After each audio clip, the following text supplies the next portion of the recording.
Setelah memastikan mantan mertuanya pergi, Carmilla dan Naina bersiap untuk berjalan-jalan menuju tempat yang sudah ia janjikan. Sudah siap, Carmilla? Tanya Naina yang sudah ada di atas motornya. Sudah, ayo. Mereka pun pergi dengan menaiki motornya. Di perjalanan, Carmilla hanya diam saja dengan banyaknya pikiran yang ia pikul. Apa segitu cintamu kepadaku, Mas? Hingga yang aku lakukan selama ini hanya sia-sia. Bukannya kamu berjanji untuk setia. Apapun keadaan kita, batin Carmilla yang nelangsa. Di perjalanan menuju mall, mereka menghabiskan waktu bersama. Walaupun Naina terasa berat melepaskan sahabatnya itu. Carmilla, apa kamu akan benar-benar pergi meninggalkan aku? Tanya Naina yang sudah turun di parkiran mall. Bukannya kemarin kamu juga tahu aku akan pergi? Tanya Carmilla yang memandang wajah sahabat yang murung. Tapi Mil, kalau nggak ada kamu, bagaimana? Kamu orang pertama yang sudah membantu aku dalam suka maupun duka Carmilla. Naina masih berharap Carmilla tak pergi. Maaf nak, sakit hatiku tak akan tergantikan. Kamu tahu bukan, jika suatu saat kamu akan tahu apa yang aku rasakan ini. Carmilla masih merasakan sakit akibat hinaan dan pengkhianatan. Baiklah, jaga diri kamu baik-baik. Jangan lupakan aku, oke? Baiklah, Nay.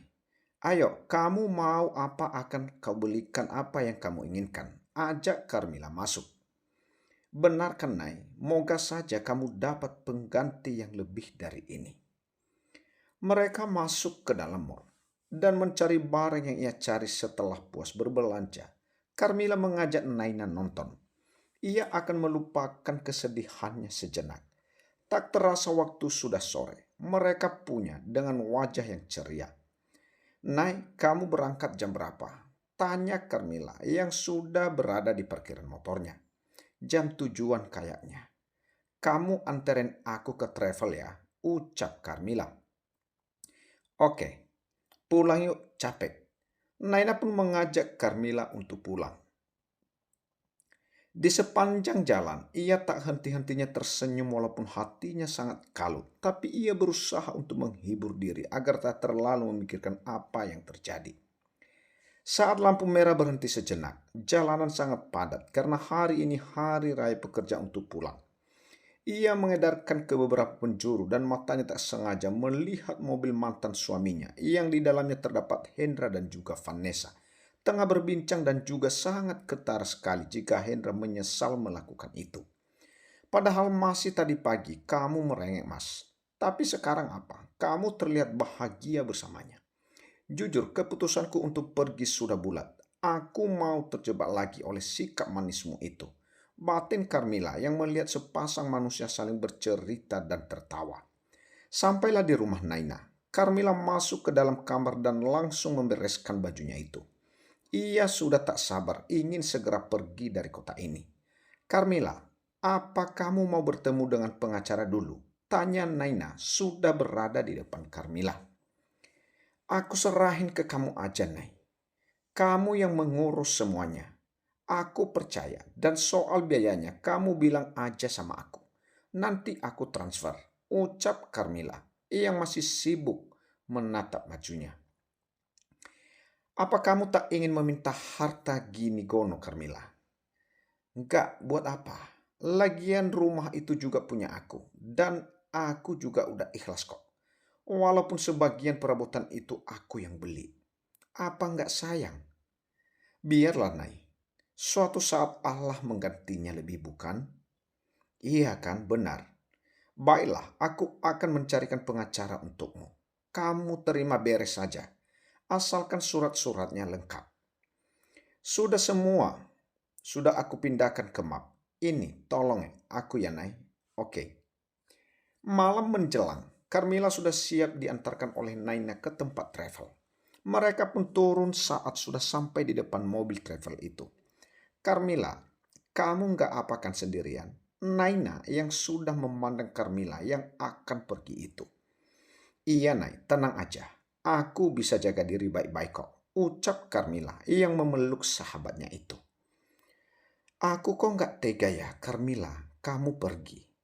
Jangan bicara begitu, Nay. Aku ingin segera pulang ke rumah bapakku. Jika ada kesempatan aku akan mengunjungi kamu. Bukannya kita akan sering berbicara lewat sosial media. Ya, dan hati-hati ya. Nanti kalau sudah sampai kabarin aku. Naina meneteskan air matanya.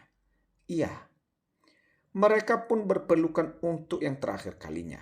Carmilla masuk ke dalam bus travel dan melambaikan tangan ke arah Naina. Setelah bus itu berjalan, Naina hanya diam membisu. Bagaimana tidak, ia sudah kehilangan sahabatnya yang menurutnya baik dan tak membeda-bedakan dirinya dengan yang lain. Semoga di tempat baru kamu mendapatkan seseorang yang bisa menyayangi kamu dan juga anakku kelak, Carmilla. Setelah mengucapkan itu, Naina pun pergi dan pulang ke rumah. Di perjalanan, Carmilla hanya memandang jalanan kota. Selamat tinggal kenangan. Selamat tinggal Mas Hendra. Terima kasih selama ini kamu sudah membuat aku menjadi orang yang paling beruntung karena bisa mencintai kamu. Dan terima kasih waktu yang tak sedikit ini. Aku bisa merasakan menjadi istri yang berbakti untukmu. Dan terima kasih atas pengkhianatan yang kamu inginkan seorang anak. Mungkin aku akan berkata jujur jika aku sekarang sedang mengandung darah dagingmu, Mas. Tapi apa dayaku? Aku tak sekuat itu untuk bisa kamu madu. Jadi biarlah aku yang mengalah. Dan aku akan membesarkan janin yang aku kandung ini hingga ia tak pernah mengeluh. Akan tak ada dirimu dengan membahagiakannya. Batin Carmilla yang masih melihat jalanan. Hendra sudah sampai di depan rumah ibunya. Hendra memarkirkan mobilnya dan melihat ibunya yang bersungut-sungut menahan amarah. "Assalamualaikum, Bu," ucap Hendra, yang sudah masuk ke dalam rumah bersama istrinya itu. "Waalaikumsalam, Nak," jawab ibu datar. "Ibu, kenapa mukanya kayak nahan marah gitu?" ucap Hendra yang sudah duduk di samping ibunya itu. "Kamu tahu ya, Hendra, ibu tadi habis ketemu Carmilla di rumah Naina. Dia marah sama ibu. Padahal ibu kesana punya niat baik," ucap ibu yang sudah tak sabar ingin menceritakan semuanya. "Memang ibu kenapa? Tolong jangan bikin masalah," ucap Hendra lagi. Dan Hendra melihat Vanessa yang sudah masuk ke kamar sejak pulang tadi. "Jangan kasih tahu Vanessa ya, Hendra. Sebenarnya enggak, ibu tadi ke sana untuk minta dia kembali ke rumah kamu. Tapi dia menolak," ucap ibu yang sedang berbisik di telinga anaknya. "Begitu, Bu. Biarkan saja. Besok aku akan memujuknya lagi." "Tapi bagaimana dengan Vanessa?" tanya ibu lagi. "Dia setuju, Bu. Dia ingin nanti Carmilla yang akan mengasuh anaknya ketika lahir nanti. Karena ia ingin bekerja lagi," papar Hendra. "Baiklah, ide yang bagus. Jadi tak repot-repot menggaji baby sister kan? Kan sudah ada yang gratis," jawaban ibu Hendra tanpa beban. Senyum licik terbit di wajah ibu Hendra. "Oh ya, Nak, bulan depan transfer lebih ya," ucap ibu Hendra. "Baik, Bu."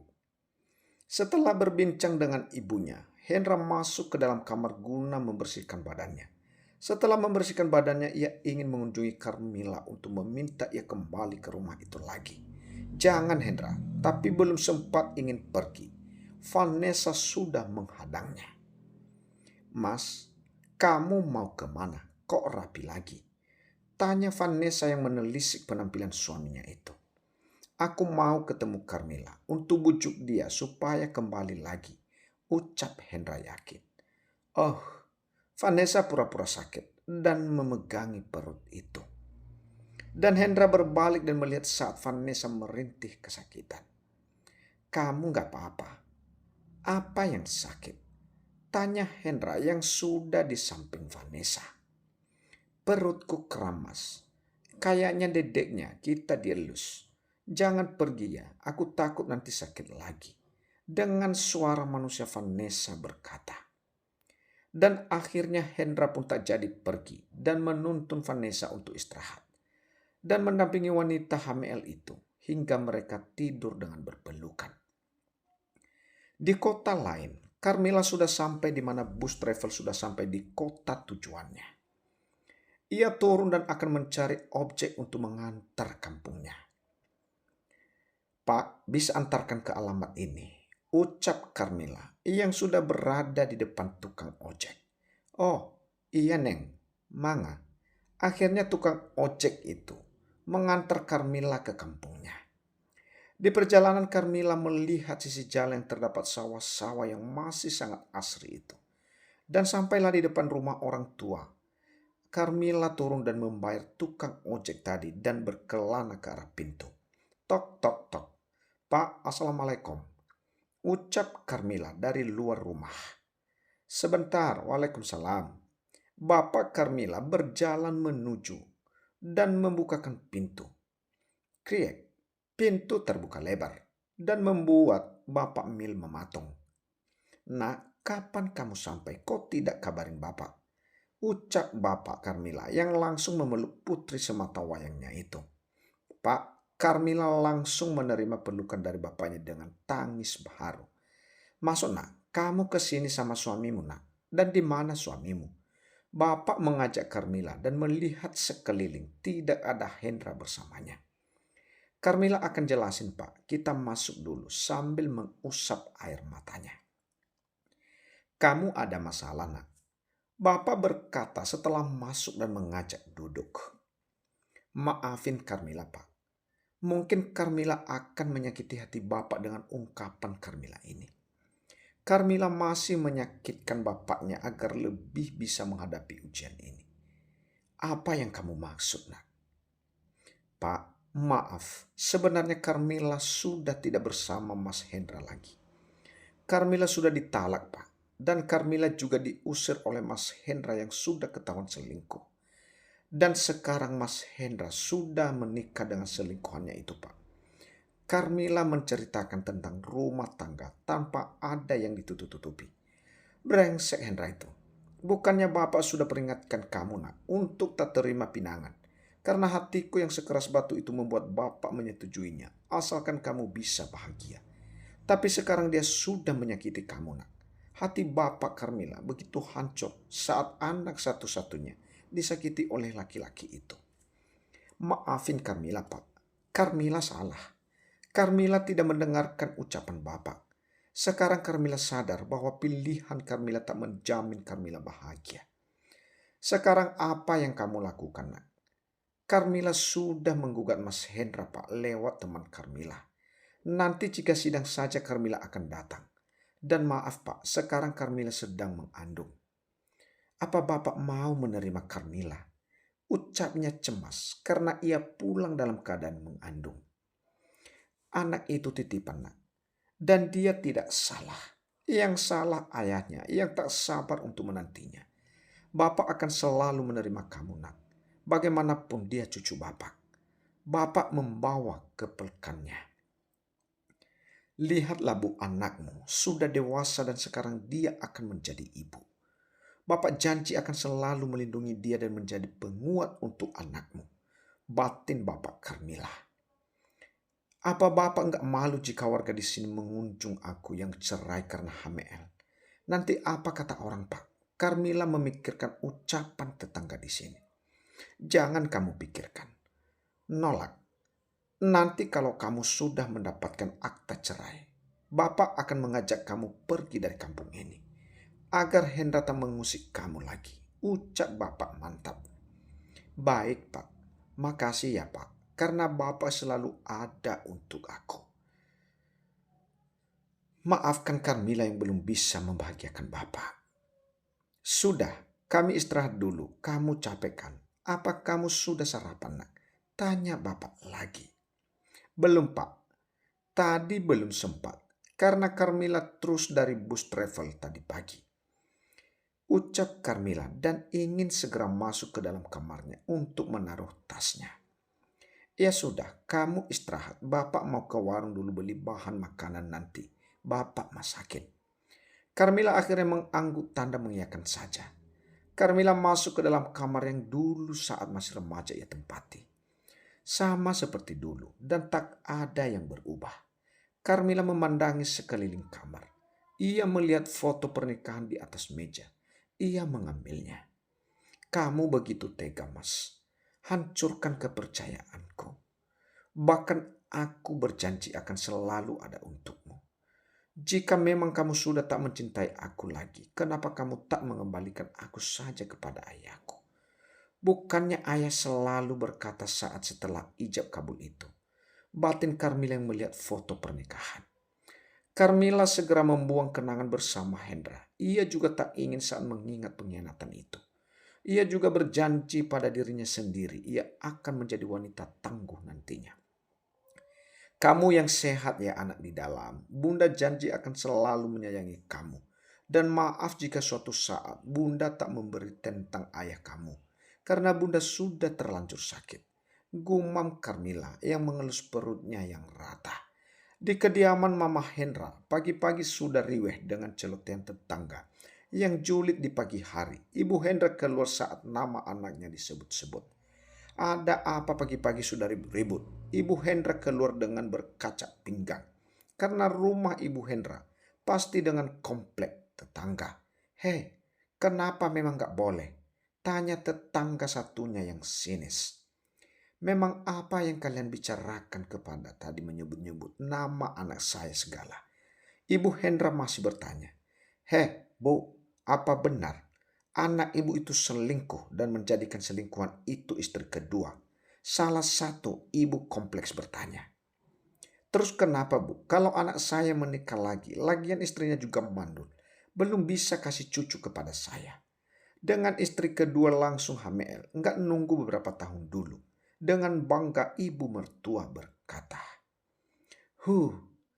anak hasil hubungan gelap aja bangga. Makanya cepat dinikahkan wong celup dulu. Ucap salah satu ibu kompleks. Hasil zina aja bangga. Ya kalau saya malu dong. Gayanya aja kayak orang alim. Taunya di luar tak sealim mukanya. Benar tuh ibu-ibu, jangan percaya sama tampang. Gampang-gampang begitu bisa menghanyutkan juga. Ucapnya lagi. Bahkan siap tetangga membuat Ibu Hendra meradang.